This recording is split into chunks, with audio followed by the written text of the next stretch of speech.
Hello students, हम लोग 9th class का एटम्स एंड मॉलिक्यूल्स चैप्टर पढ़ रहे हैं और एटम्स एंड मॉलिक्यूल्स चैप्टर के अंदर जो हमारा टॉपिक चल रहा है this is molecular masses. Okay, तो हमको क्या कैलकुलेट करना सीखना है?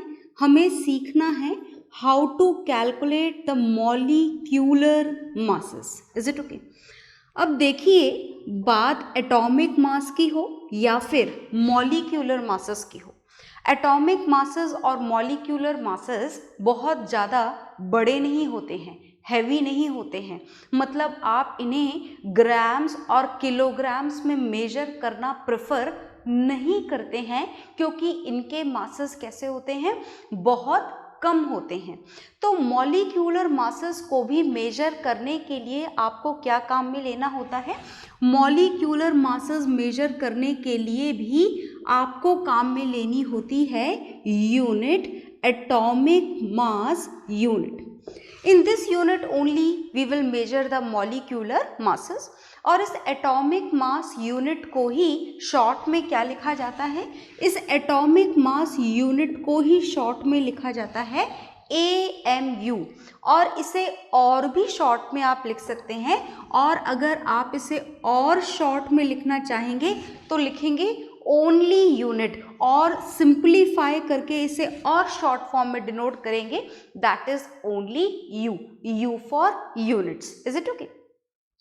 तो मॉलिक्यूलर मासेस आपको किसके लिए कैलकुलेट करना होता है? मॉलिक्यूलर मासेस आपको कैलकुलेट करने होते हैं मॉलिक्यूल्स के लिए। अब मॉलिक्यूल किसी के भी हो सकते हैं, एलिमेंट के भी हो सकते हैं और कंपाउंड्स के भी हो सकते हैं। Is it okay? तो चलिए देखिए, अगर आपके पास में कोई से भी मॉलिक्यूल हैं, जैसे हम शुरुआत करते हैं बेकिंग सोडा के साथ में शुरुआत करते हैं। चलिए, बेकिंग सोडा का मॉलिक्यूलर मास हम जानना चाहते हैं, पर क्या आपको उसके लिए बेकिंग सोडा का फॉर्मूला याद है? आपको फॉर्मूलेज याद रखने होंगे। Is it okay? तो बेकिंग सोडा का फॉर्मूला मैं आपको बताने जा रही हूँ। Formula of baking soda is NaHCO3, sodium hydrogen carbonate, ये इसका नाम है, स्टैंडर्ड नेम। बेकिंग सोडा तो इसका कॉमन नेम है, अगर आपसे इसका कोई स्टैंडर्ड नेम पूछे इस NaHCO3 का, तो यहाँ पर ये Na क्या है? ये N है सोडियम। Is it okay? और ये जो HCO3 आयन है, ये कौन सा आयन है? ये है हाइड्रोजन कार्बोनेट आयन। कौन सा आयन है ये? Hydrogen carbonate ion, which is also known as bicarbonate ion. अब आपको इस बेकिंग सोडा का क्या कैलकुलेट करना है? आपको इस बेकिंग सोडा का मॉलिक्यूलर मास कैलकुलेट करना है। तो कैसे कैलकुलेट किया जाएगा इसका मॉलिक्यूलर मास? उसके लिए हमें क्या याद होने चाहिए? उसके लिए हमें कुछ पर्टिकुलर एलिमेंट्स के एटॉमिक मासेस याद होने चाहिए। देखिए, ऐसे तो टोटल नंबर ऑफ एलिमेंट्स 118 हैं। 118 एलिमेंट्स के एटॉमिक मासेस तो आप याद नहीं रख सकते। कुछ पर्टिकुलर एलिमेंट्स हैं जिनके एटॉमिक मासेस आप याद रख सकते हैं, तो मैं वहाँ पर एटॉमिक मासेस लिखने जा रही हूँ। पहले भी लिखे गए थे, आपको इन्हें याद रखना है, याद रखें तो बेहतर होगा। तो एलिमेंट्स के नाम और उनके एटॉमिक मासेस मैं यहाँ पर लिख रही हूँ, देखिएगा ध्यान से। For example, atomic mass of hydrogen is 1 unit. फिर आप नाइट्रोजन का लिख लें, दिस इज 14 यूनिट। ऑक्सीजन का 16 यूनिट, कार्बन का 12 यूनिट, और कैल्शियम का हो जाएगा 40 यूनिट्स। और फॉस्फोरस का भी लिख लें, फॉस्फोरस का 31 यूनिट्स। ये सब यूनिट्स में लिख रहे हैं हम। सल्फर का मास है 32 यूनिट्स। सोडियम का यहाँ पर काम आएगा 23 यूनिट्स। और जैसे जैसे काम आते जाएंगे हम मासेस यहाँ पर लिस्ट को और बढ़ाते चले जाएंगे। वैसे नोट्स आपके पास में हैं, so important atomic masses are given there in your notes. Is it okay? तो देखिएगा ध्यान से, हम यहाँ पर सोडियम हाइड्रोजन कार्बोनेट, जिसका फॉर्मूला आपके सामने लिखा हुआ है, इसका हमें क्या कैलकुलेट करना है, मॉलिक्यूलर मास कैलकुलेट करना है। तो करें मॉलिक्यूलर मास कैलकुलेट, चलिए करते हैं, देखिएगा ध्यान से। सोडियम हाइड्रोजन कार्बोनेट, यहाँ पर अगर आप ध्यान से देखेंगे तो सोडियम का एटम कितना हमको दिखाई दे रहा है, only 1 atom of sodium is there, और इसको आपको मल्टीप्लाई करना है एटॉमिक मास ऑफ सोडियम से, जो वहाँ पर मेंशन्ड भी है। How much it is, this is 23 units.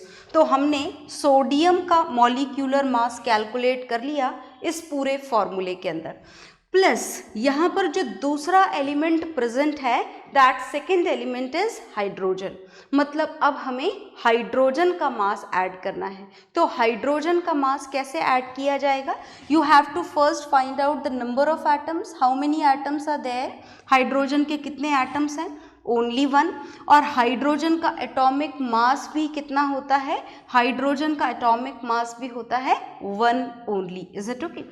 Plus यहाँ पर ये हो गया, किसका हिसाब किताब कंप्लीट हो गया, हाइड्रोजन का।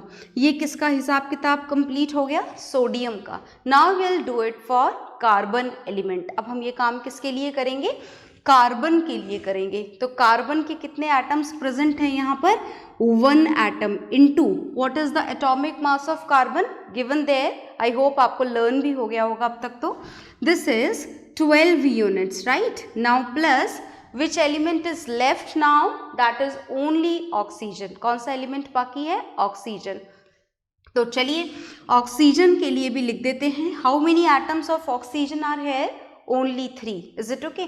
तो आपको 3 को किससे मल्टीप्लाई कर देना है, एटॉमिक मास ऑफ ऑक्सीजन से, and what it is, this is 16। तो ये हमने कर दिया 16, बस। अब सिंपल सी कैलकुलेशन आपको करनी है और उसमें कोई सिली मिस्टेक नहीं करनी है ना। तो चलिए हम इस काम को कंप्लीट करते हैं। 1 into 23 is 23, plus 1 into 1 is 1। This is very simple, but don't do it very fast, is it okay. पता पड़े सिंपल काम में भी हम कोई गलती कर दें, ऐसा हमें नहीं करना है, ठीक है। Plus 1 into 12 is 12 units, plus 3 into 16 is 48 units. तो ये हो गया आपके सारे एटम्स का मास। आपको टोटल मास कैलकुलेट करना है, मतलब आपको इन सारी वैल्यूज़ को क्या करना पड़ेगा, ऐड करना पड़ेगा। तो चलिए मैं आपको यहाँ पर इसको ऐड करके भी दिखा देती हूँ, देखिएगा ध्यान से। दिस इज 23 प्लस 1 24, तो हम डायरेक्टली यहाँ 24 लिख लेते हैं, plus next is 12 and next is 48, is it okay. और अब आप इसे प्लस कर लेंगे, तो कर लीजिए plus. This is 4 plus 2 6 plus 8 14, and this is carry 1, and this is 4 plus 1 5 6 7 and 8। तो ये आ गया आपका 84 units. This 84 units is the molecular mass of this baking soda, whose another name is sodium hydrogen carbonate. So you note it down, then we'll do it for some other molecules of the compound, is it okay? You note it down first, okay?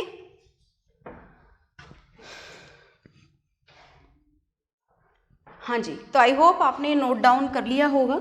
Baking soda का molecular mass कैसे calculate किया गया ये आपने देख लिया।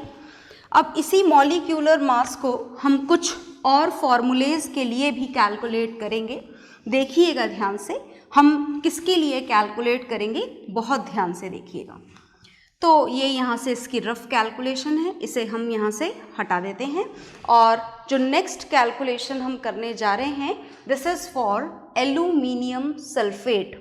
तो हम यहाँ पर नेक्स्ट मॉलिक्यूलर मास किसका कैलकुलेट करने जा रहे हैं, हम यहाँ पर next molecular mass aluminium sulphate का कैलकुलेट करने जा रहे हैं।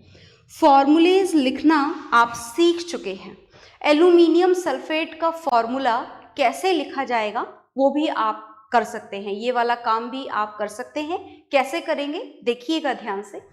एल्यूमिनियम सल्फेट का फॉर्मूला लिखने के लिए आपको पता होना चाहिए एल्यूमिनियम आयन याद होना चाहिए आपको। एल्यूमिनियम आयन की वैलेंसी एल्यूमिनियम के ऊपर लिखी जाएगी। Sulphate ion is a polyatomic ion, so this is a polyatomic ion SO4 and its valency is 2 minus. Polyatomic ion are always has to be kept in the bracket, तो हमने यहाँ पर ये bracket लगा रखा है।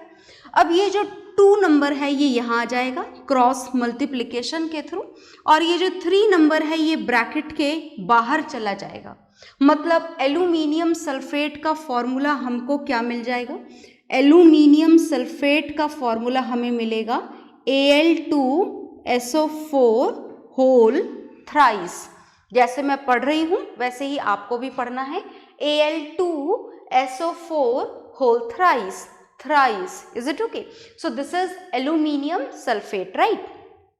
अब आपको करना क्या है, इस तरीके से नाम से फॉर्मूला लिखना आपको आना चाहिए, और आई होप आपको आता है ये काम। अब आपको इस पर्टिकुलर फॉर्मूले का मॉलिक्यूलर मास कैलकुलेट करना है। तो चलिए शुरू करते हैं। देखिएगा बहुत ध्यान से, बहुत आराम से करने वाला काम है तरीके से। Is it okay? तो first we will calculate this molecular mass for aluminium. How many atoms of aluminium are here? 2 atoms of aluminium. तो हमने लिख दिया यहाँ पर 2, पर aluminium's atomic mass is not mentioned there, तो मैं मेंशन कर देती हूँ एल्यूमिनियम का मास भी। एल्यूमिनियम का एक एटम का मास होता है 27 यूनिट्स, तो हमने यहाँ पर मेंशन कर दिया, याद होना चाहिए, आपके नोट्स में ऑलरेडी मेंशन्ड है, right? Now look here, now we will do it for aluminium. Atoms of aluminium are 2 and the atomic mass of aluminium is 27. अब हमको ये काम किसके लिए करना है? Next is for sulfur. तो do you know how many atoms of sulfur are here? Is it 1 only? No. This 3 number is there out of the bracket. That means here 3 atoms of sulfur are present. तो sulfur के कितने atoms हैं हमारे पास में? 3 atoms हैं। तो हम यहाँ पर सल्फर के एटम्स मेंशन करेंगे, दिस इज 3, राइट? आगे देखिए, 3 into atomic mass of sulphur. So how many, what is the atomic mass of sulphur? This is 32 units. तो हम यहाँ पर 3 को किससे मल्टीप्लाई करेंगे? 3 को मल्टीप्लाई करेंगे हम 32 से, और ये हो गया हमारा सल्फर का वर्क कंप्लीट। क्या और भी कोई एटम प्रेजेंट है यहाँ पर? बिल्कुल, 1 मोर atom is present here and this is oxygen. Oxygen के टोटल एटम्स कितने हैं यहाँ पर? 4 इंटू 3 मल्टीप्लाई होगा यहाँ पर। Is it okay? ऐड नहीं होगा, आप 4 + 3 7 काउंट मत कर लीजिएगा। This is 4 into 3। That means how many atoms of oxygen are here? 4 into 3, that is 12, और 12 को आपको किससे मल्टीप्लाई करना है? एटॉमिक मास ऑफ ऑक्सीजन से। So what is the atomic mass of oxygen? It is here, this is 16 units. तो आप एक बार चेक कर लें कि आपने सारे एलिमेंट का हिसाब सही तो लगाया है ना। So we have to start with the aluminium. Aluminium is done, this is for sulfur and this is for oxygen. Now what part is left? Only and only calculation. Chemistry is done. Now mathematics is started. Okay? तो चलिए हम करते हैं। 27 into 2, I hope आपको याद है ये value, तो this is 54.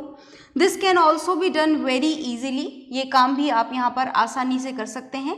3 into 2 is 6 and 3 into 3 is 9, this is 96 units. अब आपको मल्टीप्लाई करना है ये 16 को 12 से, तो आप चाहें तो कर लें, और अगर आपको याद है तो बहुत अच्छी बात है, आप उस पर्टिकुलर वैल्यू को सब्स्टिट्यूट कर लें। मैं यहाँ पर आपको मल्टीप्लाई करके दिखा रही हूँ। तो this is 2 into 6 is 12, this is 1 carry, 2 into 1 2 + 1 3 into 16, मतलब वैल्यू आपको मिल गई 192। This 192 units is the mass of oxygen in this aluminium sulphate. अब आप इन तीनों वैल्यूज को क्या करेंगे? ऐड करेंगे। तो चलिए ऐड कर लेते हैं। और जब आप ऐड करेंगे तो क्या क्या ऐड करना पड़ेगा? First is 192 units, next is 96 units, next is 54 units. तो इन तीनों वैल्यूज को हमें क्या करना है, यहाँ पर ऐड करना है। तो हम ऐड करने जा रहे हैं। 6 + 4 is 10 and 10 + 2 is 12. This is 1. 9 + 1 10 + 9 19 + 5 24. 4 यहाँ पर आ जाएगा और 2 कैरी लग जाएगा। 2 + 1 3, मतलब आपके यहाँ पर एल्यूमिनियम सल्फेट का मॉलिक्यूलर मास कितना आ गया? मॉलिक्यूलर मास आ गया 342 units. So this is the way to calculate the molecular masses. इस तरीके से हमको एटॉमिक मासेस को काम में लेकर के मॉलिक्यूलर मासेस कैलकुलेट करने होते हैं। तो आप इसे नोट डाउन कर लीजिए।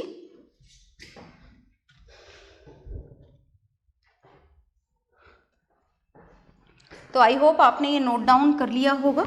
अब नोट डाउन करने के बाद में नोट डाउन ज़रूर करें, so that you will be able to do it yourself also. Some of the molecular masses has to be calculated by your own also, then only it will be clear to all of you, right.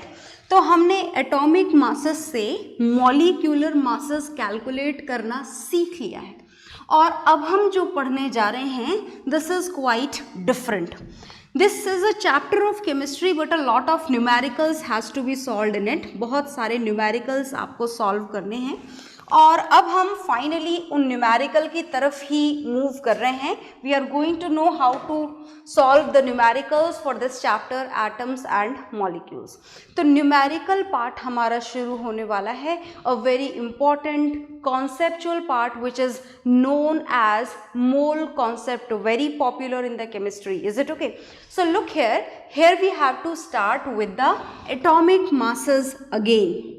हम दोबारा से पीछे जा रहे हैं, backward direction में move कर रहे हैं, and we have to revise the part atomic masses. Do you know what is atomic masses? Yes, we remember atomic masses are still there on the board in front of you.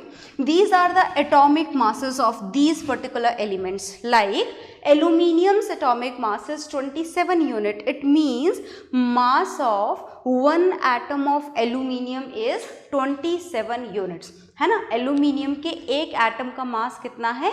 27 units. Hydrogen के एक atom का मास कितना है? 1 unit. Nitrogen के एक atom का मास है 14 unit. तो ये जो मासेस आपके सामने लिखे हुए हैं, these are the atomic masses, that means mass of one atom of particular element. Is it okay? अब हमको आज की क्लास में एक नई बात जाननी है, और ये जो नई बात हमको जाननी है दिस इज ग्राम एटॉमिक मास। अब ये ग्राम एटॉमिक मास क्या चीज़ है ना, बिल्कुल डिफरेंट है। ग्राम वर्ड से तो हमारा कोई लेना देना ही नहीं था। तो ये ग्राम वर्ड जो इंट्रोड्यूस हुआ है, इस एटॉमिक मासेस के साथ में जो वर्ड ऐड हो गया है gram, what does it mean and what is the difference between the atomic mass and the gram atomic mass? तो चलिए जानते हैं। बड़ी सिंपल सी बात है, बहुत ध्यान से सुनना, और जितना समझ में आ रहा है बस उतना ही समझना, ज़्यादा कॉन्सेप्ट मत ढूंढना, धीरे धीरे सब क्लियर हो जाएगा। देखिए बात ऐसी है कि एटॉमिक मासेस व्हेन, बहुत ध्यान से देखना, when atomic masses are represented in grams, when atomic masses are represented in grams, then it is known as gram atomic mass. तो उस कंडीशन में आप एटॉमिक मास को क्या बोलते हो? ग्राम एटॉमिक मास बोलते हो। Then atomic mass becomes gram atomic mass. मुझे लगता है कि आपको ये बात कुछ खास समझ में नहीं आई होगी, पर आप चिंता ना करें, till the end of the class everything would be clear to you. तो atomic mass becomes grams atomic mass. तो जैसा कि मैंने बोला, इतना सा लिखने से हमको ये इतना important conceptual term gram atomic mass clear नहीं होने वाला है। A lot has to be known about this gram atomic mass. तो चलिए जानते हैं। देखिए शुरुआत हम करते हैं इन्हीं एलिमेंट से। ये जो आपके सामने लिखे हुए हैं हाइड्रोजन 1 यूनिट, ये हाइड्रोजन का क्या है? Atomic mass. तो अगर मैं आपसे एलिमेंट हाइड्रोजन का एटॉमिक मास पूछूं तो आप मुझे खट से बता देंगे, और क्या बताएंगे? That it is 1 unit, right, है ना। और अगर मैं आपसे एटॉमिक मास ना पूछूं, अगर मैं आपसे पूछूं what is the gram atomic mass of hydrogen, तो क्या आपको सोचना पड़ेगा? नहीं, ज़्यादा सोचने की ज़रूरत नहीं है, क्योंकि अगर एटॉमिक मास में से इस यूनिट को हटा करके ग्राम लिख दिया जाए, then it becomes gram atomic mass. क्या हटा देना है आपको? यूनिट हटा देना है और ग्राम लगा देना है, बस। क्या और भी कोई डिफरेंस है? बिल्कुल, डिफरेंस तो बहुत बड़ा है। ऐसे कैसे हमने यूनिट हटा दी और ग्राम लगा दिया, वो मैं आपको थोड़ी सी देर बाद बताऊंगी, पर अपन तब तक 2-4 और एग्जाम्पल्स लिख लेते हैं। जैसे अगर आपसे ऑक्सीजन का एटॉमिक मास पूछा जाए, then you have to write down that it is 16 units. और अगर आपसे ऑक्सीजन का ग्राम एटॉमिक मास पूछा जाए, देन इट इज 16 ग्राम्स। आई बात समझ में? अगर सोडियम का एटॉमिक मास पूछा जाए, देन इट इज 23 यूनिट्स। और अगर ग्राम एटॉमिक मास पूछा जाए तो आप लिखेंगे 23 ग्राम्स। ये तो बहुत ही आसान सी बात हो गई। बिल्कुल, ये इतनी ही आसान बात है। तो मतलब क्या ये दोनों बराबर हैं? क्या बोलें अपन? क्या ऐसा बोल सकते हैं कि atomic mass is equal to gram atomic mass? क्या ऐसा बोला जा सकता है?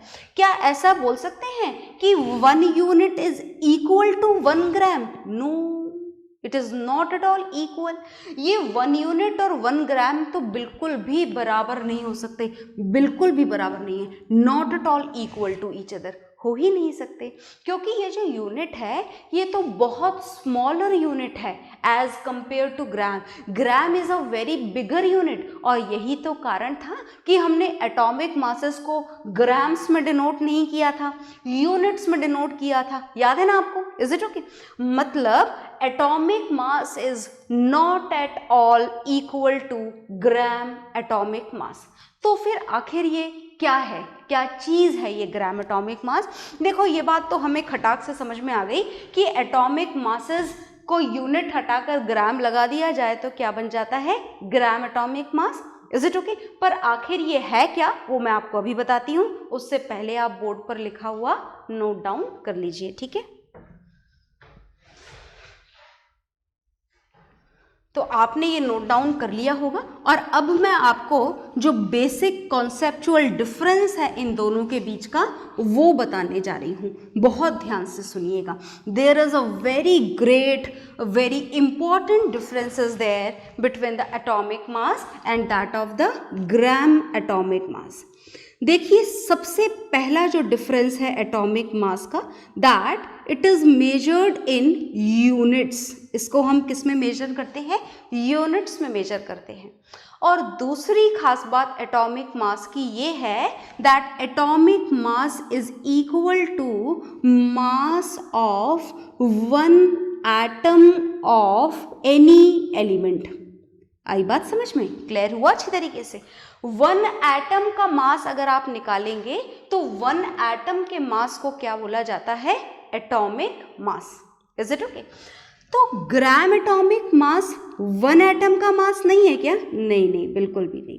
अगर बात ग्राम एटॉमिक मास की जाए तो सबसे पहली बात तो ये है that gram atomic mass always has to be measured in grams, है ना।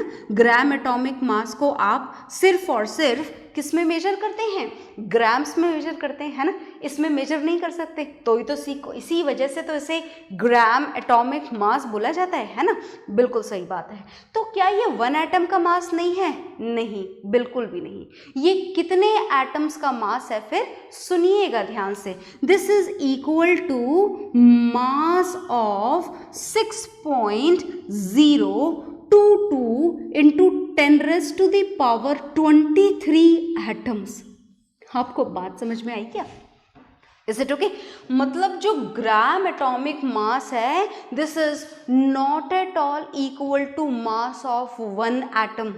एक एटम का मास नहीं है ये, इतने सारे एटम्स का मास है। 6.022 इंटू 10⁻⁻23, मतलब 23 जीरो और लगाने पड़ेंगे। आई ना बात समझ में? इतने सारे एटम का मास है ये। कौन?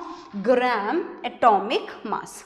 और ये जो नंबर है आपके सामने लिखा हुआ, ये हमारे केमिस्ट्री का ना बड़ा इंपॉर्टेंट नंबर है। आपको पता है इस नंबर को क्या बोलते हैं? अभी बताती हूँ मैं आपको। इस नंबर को हम बोलते हैं, इस नंबर को बार बार इतना बड़ा नंबर बोलना हो तो हमारे लिए मुश्किल होता है, तो इस नंबर को हम हमारी केमिस्ट्री में बोलते हैं।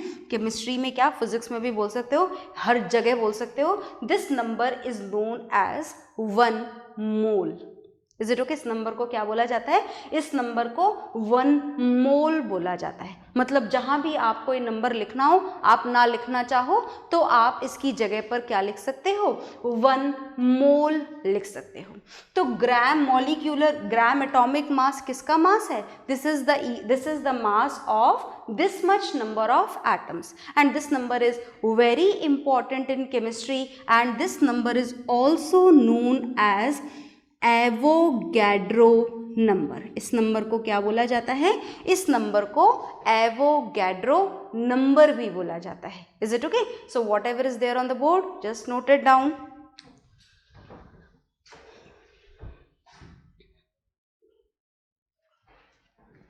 तो आपने ये नोट डाउन कर लिया होगा, और इसको नोट डाउन करने के साथ में ही इस एटॉमिक मासेस के बारे में आज हम सिर्फ इतना ही जानेंगे। इसको हम थोड़ा और इसका डिस्कशन करेंगे, but that will do in the next class. Okay, bye everyone.